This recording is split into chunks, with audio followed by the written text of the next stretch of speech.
guys, we are from the Magical Worker of INMI International Business School. So today we are going to discuss about a book review entitled The Little Book of Behavioral Investing, How Not to Be Your Own Worst Enemy.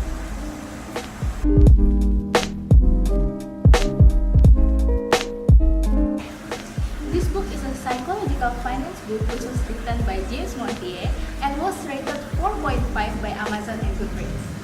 And this book will give you a whole new insight on how the human behavior can affect your investment decision making and enable you to identify the behavioral traits that can cause you as an investor to lose money. And not only that, the book also gives you various advices on how to overcome these behavioral traits.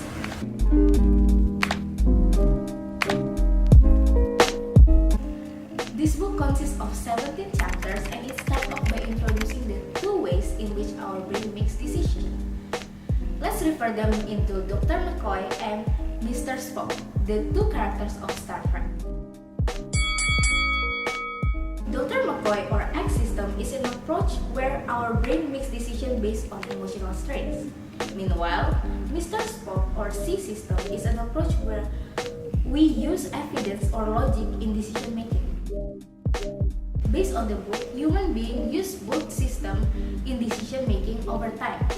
However, the overuse of Dr. McCoy or the emotional approach in decision making can cause people to make a wrong decision. With that being said, every investor needs to learn how to control their X system since emotion has the power to trump logic. Chapter 1, In the Heat of the Moment. The first chapter, In the Heat of the Moment, talks about how investors or humans tend to make decisions based on the current situation which they are in. The different manipulation of situation will cause them to make a different decision over time. But sadly, the decision itself is often driven by the emotional approach, which means that it is unpredictable to even the individual themselves.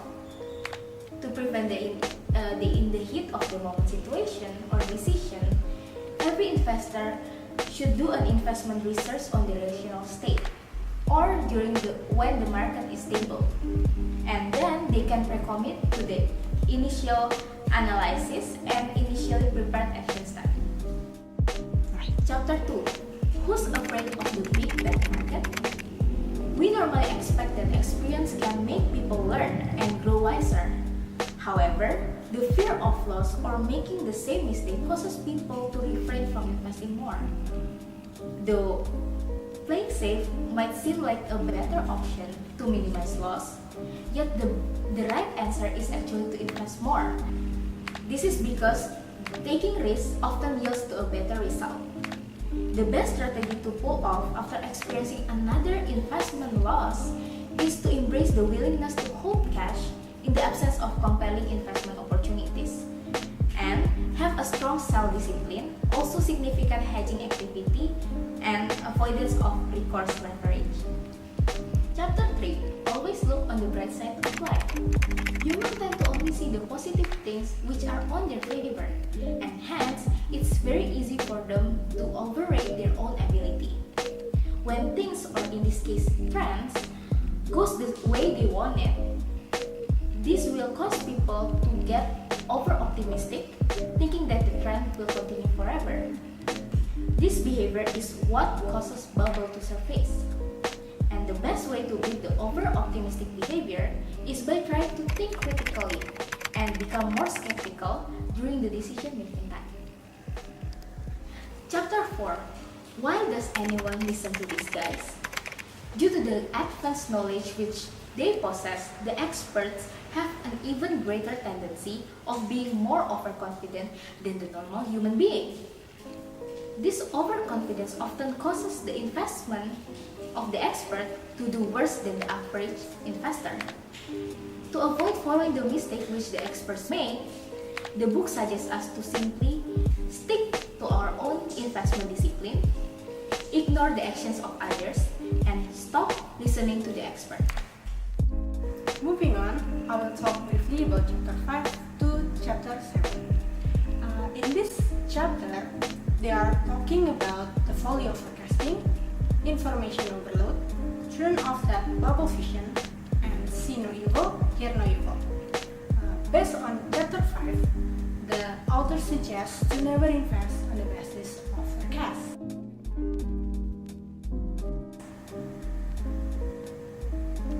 He believed that no one, including analysts and forecasters, can predict the future.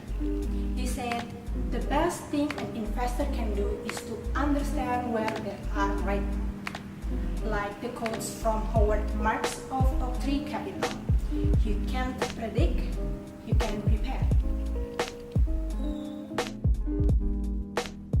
Talking about information, the author stated that every investor seems to be addicted to information. Like, the more information, the better. Well, the truth is that it can actually be a terrible thing. They can get stuck into the analysis paralysis, where the investor become overthinking about all the information, so that a decision or action is never taken. Or by the time the analysis is done, the situation is already changed. And the key point in this chapter is that you have to focus on your own analysis. As it stated in the previous chapter, every human tends to get stressed over every little changes in the stock market. And strangely, they keep watching channels like CNBC, Wall Street Journal, and it makes them more stressed about things in an extreme way. The message that the author wants to say in this chapter is that those who focus upon the market price for investment advice are doomed to failure.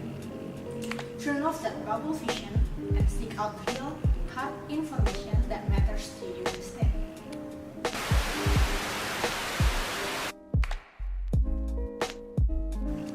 Talking about chapter 8, See No Evil, Hear No Evil. Humans are too busy looking for information that confirm their hypothesis. However, doing that will often be disastrous for them. It would be better if they also hear the opposite side of that argument too. Try to be open-minded and be as neutral as possible. Chapter 9. In the land of Perma Bear or Perma Bull. So in the land of Perma Bear and Perma Bull, permanent bear and permanent bull, we are hanging on too long to our views and changing them slowly. And a perma bear is someone who's always negative about markets and economy in general, no matter what. Whereas the perma bull is someone who is always positive. And this behavior danger is relatively seen on the financial world.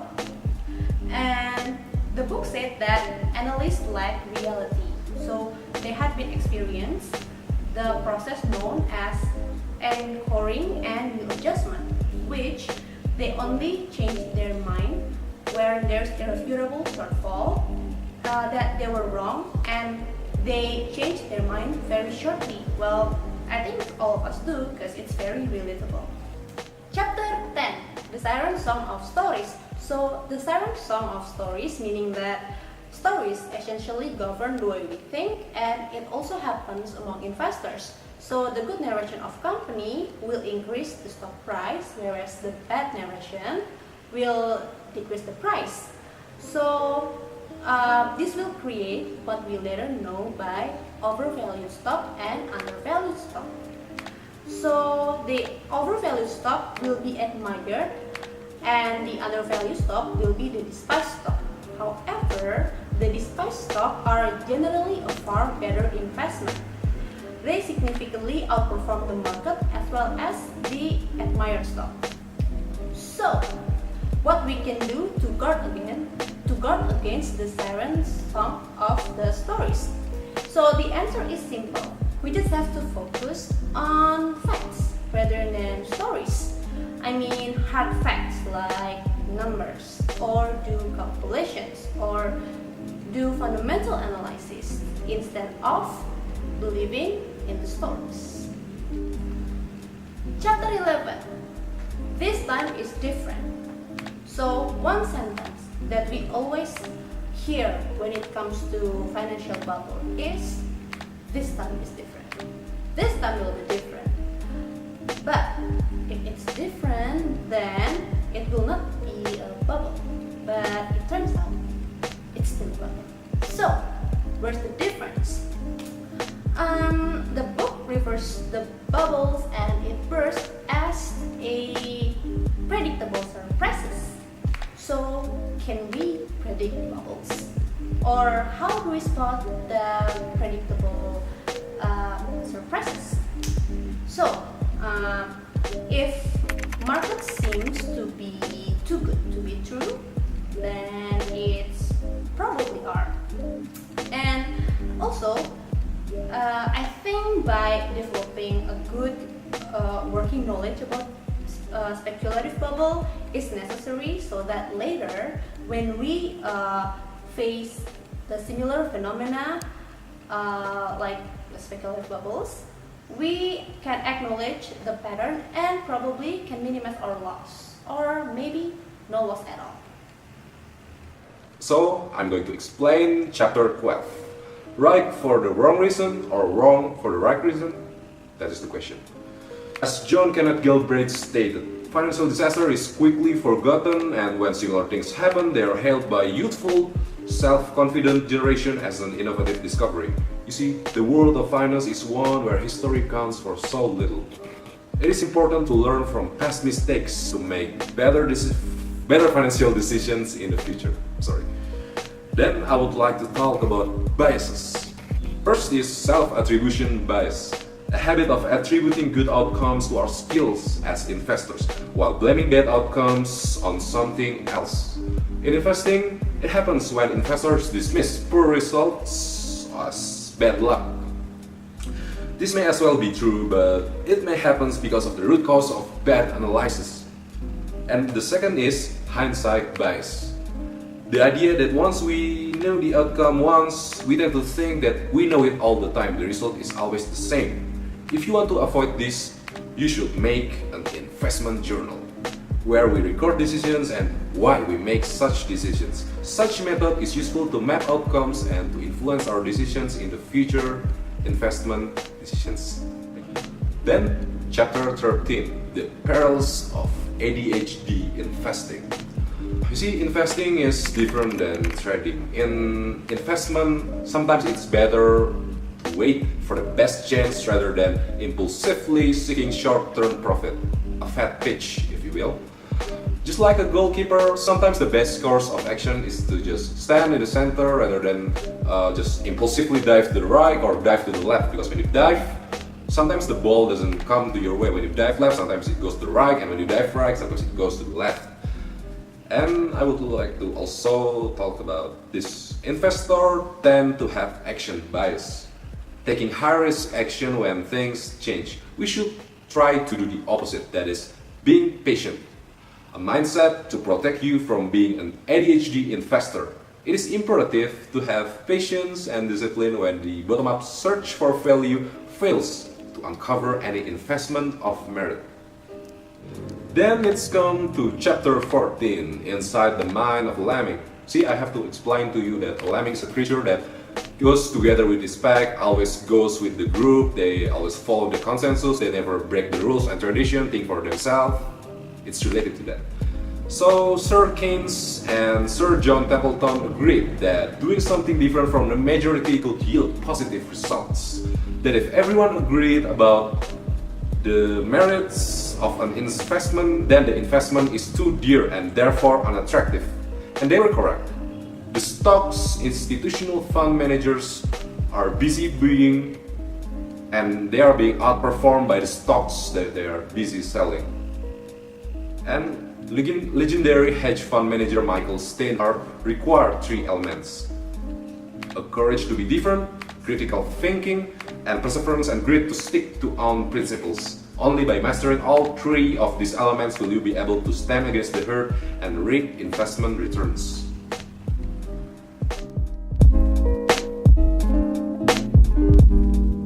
Okay, moving onwards to chapter 15, better know when to fold. In this chapter, it's all about your original plan, which is to sell your investment later on, which is why you need to make a decision about how much volatility are you going to accept and also how much money you're going to lose. Therefore, before making this decision, you should already know this information before putting your money on the line.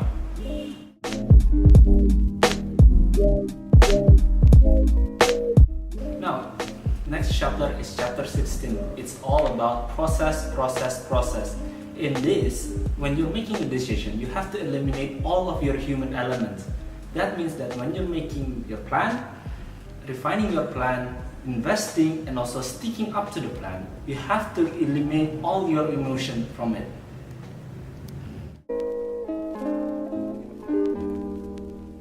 Now, on the chapter 17, which is gave with a good intention, it's more like a conclusion of the book itself. It recalled a lot of theories and topics that already been discussed before in the previous chapter that can also be served as a reminder and how it applied on the real world itself.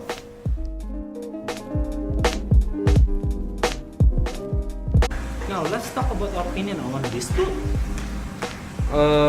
Yes, sure. But first thing first, I think this book gives us a lot of practical advice regarding investment and finance that I think it is very useful. Yeah, I think so too. It also tapped into our psychology and got deeper understanding on common reasons on why we make that decision on investment. That's true. I said again, that's true, because it also uses easy narratives and example on every chapter that it makes us easier to understand what's the writer trying to say. So, overall, this book is very recommended to read, especially if you are an investor, regardless of your level. So, let's conclude today's video. Thank you for watching!